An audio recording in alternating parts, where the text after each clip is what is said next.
Only be,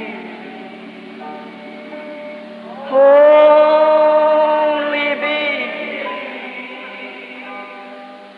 all things are only be, only be,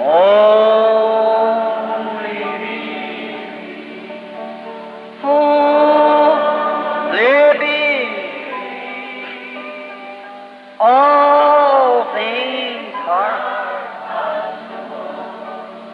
only.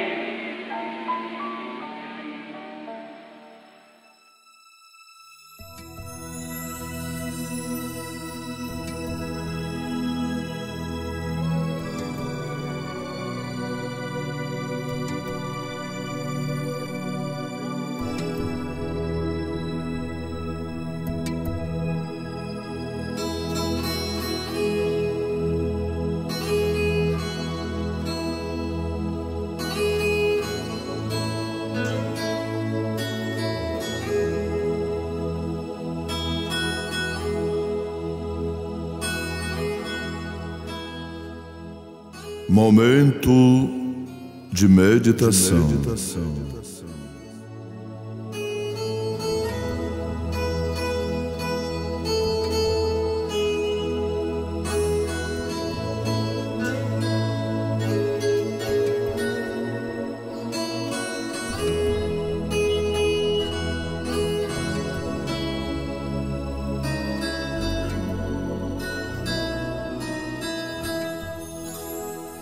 Como dizes, rico sou e estou enriquecido, e de nada tenho falta, e não sabes que és um desgraçado, e miserável, e pobre, e cego, e nu.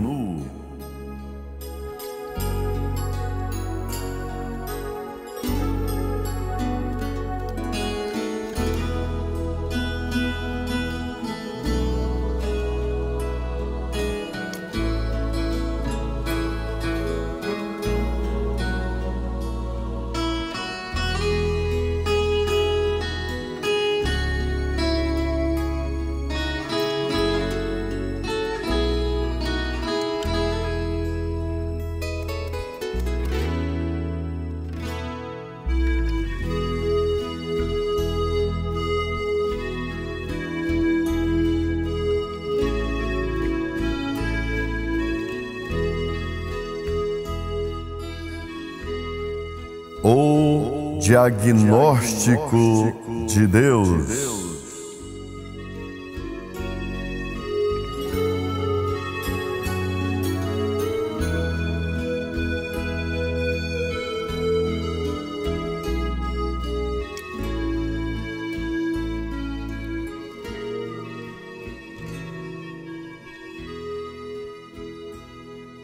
Nós lemos no livro de Apocalipse, capítulo 3, o versículo 17. O profeta de Deus para esta era, o irmão William Marley Branham, na mensagem A Era da Igreja de Laodiceia, na página 311, a seguir. Agora, o que Deus viu foi totalmente diferente do que eles disseram que viram. Eles disseram que estavam enriquecidos em bens e eram espiritualmente ricos. Eles tinham alcançado êxito, não necessitava de nada. Porém, Deus viu isto de outra maneira. Ele disse: vocês não sabem isto, porém são desgraçados, miseráveis, pobres, cegos e nus. Ora, quando um povo está assim, especialmente nu e não sabe, deve haver algo tremendamente errado. Certamente algo deve estar acontecendo. Será que Deus não tem cegado seus olhos como Ele fez com os judeus? Será que o Evangelho está voltando aos judeus? Será que a história está se repetindo? Eu digo que sim. Deus diz que esta igreja da era de Laodiceia é desgraçada. Essas palavras vêm de duas palavras gregas que significam suportar a prova. E isso não tem nada a ver com as provas que sobrevêm a um verdadeiro cristão, porque Deus descreve um cristão em prova como abençoado e a sua atitude como de gozo, ao passo que está descrito expressa que palavras como desgraçada e miserável, quão estranho nesta era de fartura, nesta era de progresso, nesta era de abundância, como pode haver provas? Pois bem, é estranho, porém nesta era de fartura e oportunidade, quando todos têm tanto e há ainda muito mais a ser obtido, e com todas as invenções para fazerem nosso trabalho e tantas coisas para nos dar prazer, de repente encontramos as doenças mentais atingindo um tão grande número de pessoas a ponto de alarmar uma nação, quando todos deveriam estar felizes, sem realmente nada com que se entristecer. Milhões estão tomando sedativos à noite, estimulantes pela manhã, correndo aos médicos, dando entrada em manicômios e tentando abafar temores desconhecidos através do álcool. Sim, esta era jactancia-se de suas tremendas reservas de bens terrenos, porém o povo está menos feliz do que nunca. Esta era jactancia-se de suas realizações espirituais, porém o povo está menos seguro de si mesmo do que nunca. Esta era jactancia-se de melhores valores morais e mais corrupta do que qualquer outra era desde o dilúvio. Ela fala acerca de seu conhecimento e ciência, porém está travando uma batalha perdida em todos os campos, porque a mente e a alma e o espírito humano não podem compreender ou manter-se a par de todas as mudanças que têm vindo sobre a terra. Em uma só geração, temos percorrido todo o caminho desde a era do cavalo e da carroça até a era especial. Estamos orgulhosos e jactanciosos por isso, porém, por dentro, há uma escura caverna vazia que está clamando em tormento e sem uma razão conhecida. Os corações dos homens estão desfalecendo de medo e o mundo está tão tenebroso que esta era poderia muito bem ser chamada a era dos neuróticos. Ela se jactancia, mas não pode sustentar o que diz. Ela clama por paz e não há paz. Ela clama que tem grande abundância de todas as coisas, porém continua ardendo de desejo como um fogo insaciável.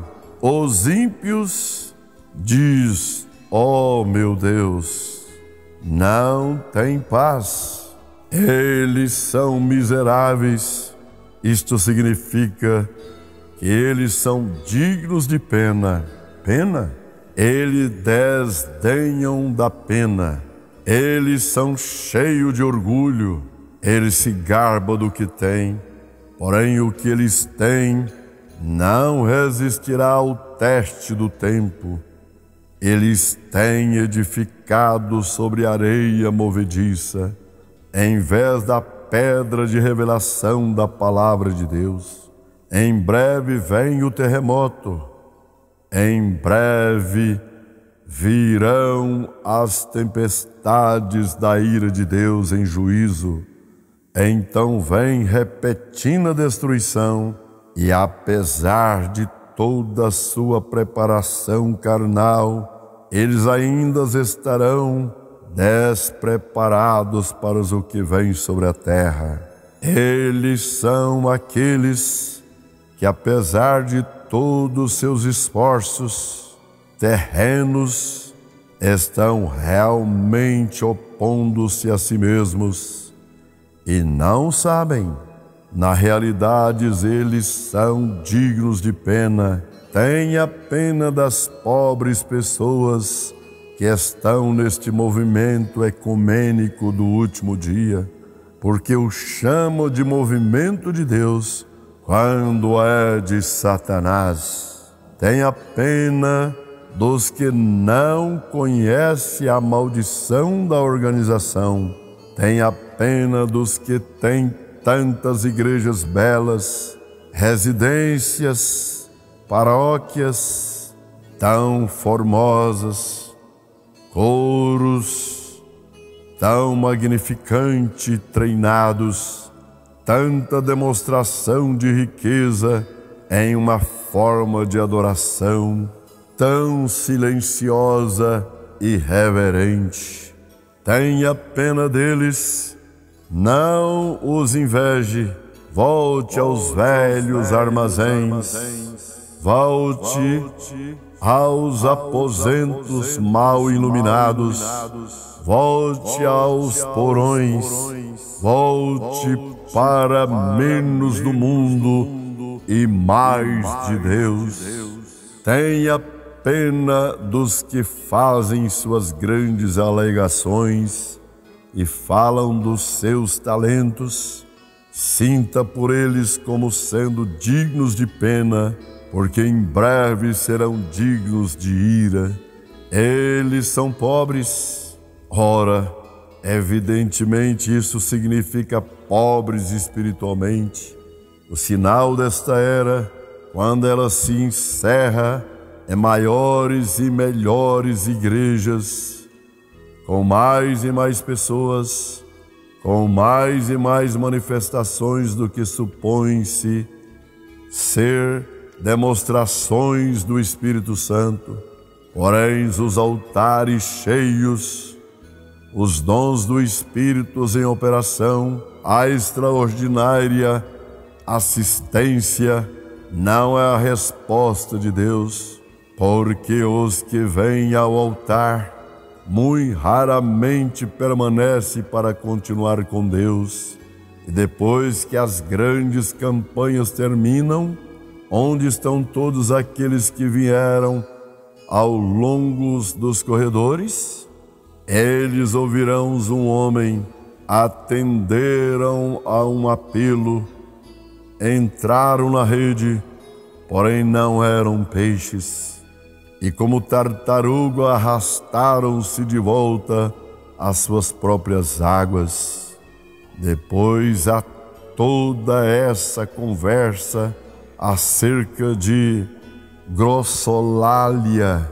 Supõe-se ser a evidência do batismo do Espírito Santo, e as pessoas pensam que estamos no meio de um grande avivamento. O avivamento acabou. A América teve sua última chance em 1957. Agora as línguas são sinal de Deus de eminente desastre, assim como foram quando apareceu sobre a parede no banquete de Belsazar. Não sabe você que muitos virão no último dia e dirão: Senhor, Senhor, em teu nome não fizemos muitas maravilhas, até mesmo a expulsação de demônios? E ele dirá: nunca vos conheci, apartai-vos de mim, vós que praticais a iniquidade.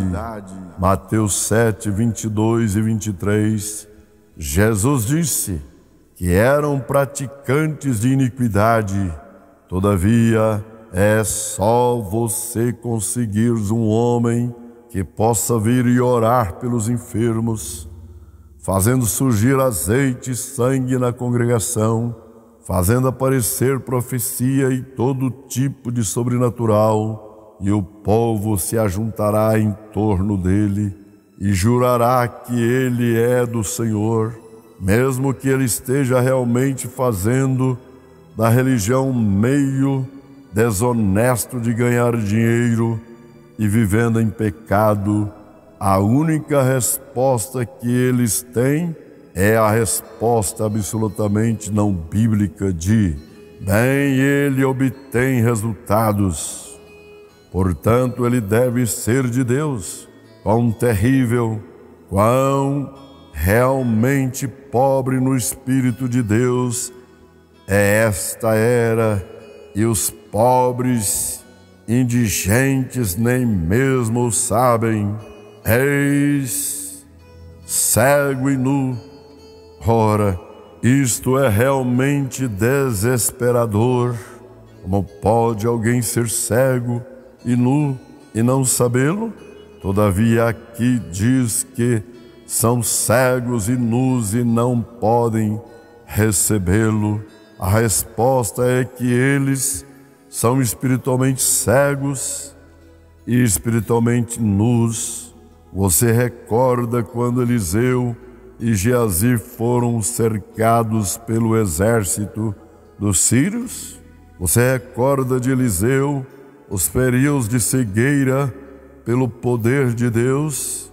Todavia seus olhos estavam totalmente abertos e eles podiam ver onde estava indo. A cegueira era peculiar, porque podia ver certas coisas, porém outras coisas, tais como Eliseu e o servo e o acampamento de Israel, eles não podiam ver. O que este exército pôde ver não lhe valeu nada. O que eles não puderam ver causou seu cativeiro. Agora, o que isto significa para nós? Significa exatamente o que significou lá no passado, no ministério terreno de Jesus. Ele tentou ensinar-lhe a verdade, porém não davam ouvidos. João 9, 40 e 41. Aqueles dos fariseus que estavam com ele, ouvindo isto, disseram-lhe: também nós somos cegos? Disse-lhes Jesus: se fosseis cegos, não tereis pecado, mas como agora dizeis, vemos, por isso o vosso pecado permanece. A atitude desta era é exatamente a mesma de então. As pessoas têm tudo, elas sabem tudo, não se consegue ensiná-las.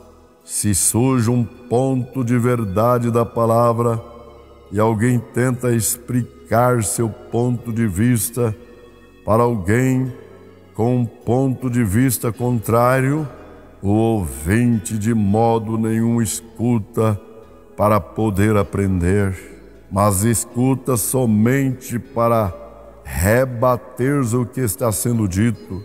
Agora eu quero fazer uma pergunta imparcial. Pode Escritura combater Escritura? A Bíblia contradiz a Bíblia? Pode haver duas doutrinas da verdade na palavra que diga o contrário ou se oponhas uma à outra? Não, não pode ser assim. Todavia, quantos dentre o povo de Deus têm seus olhos abertos para esta verdade? Nem mesmo 1% que eu saiba tem aprendido que toda a Escritura é dada por Deus e toda ela é proveitosa para ensinar, redarguir, corrigir e etc. Se toda a Escritura é assim dada, então cada versículo se encaixará se for dada uma chance. Porém, quantos creem em predestinação para eleição e reprovação para destruição? Aqueles que não creem darão ouvidos? Não, eles não darão. Todavia, ambos estão na palavra, e nada mudará isto. Porém, para aprenderes acerca disto e reconciliares a verdade dessas doutrinas com outras verdades que parecem se opor, eles não gastarão o tempo, mas eles tampam seus ouvidos, arranjam os dentes e saem perdendo.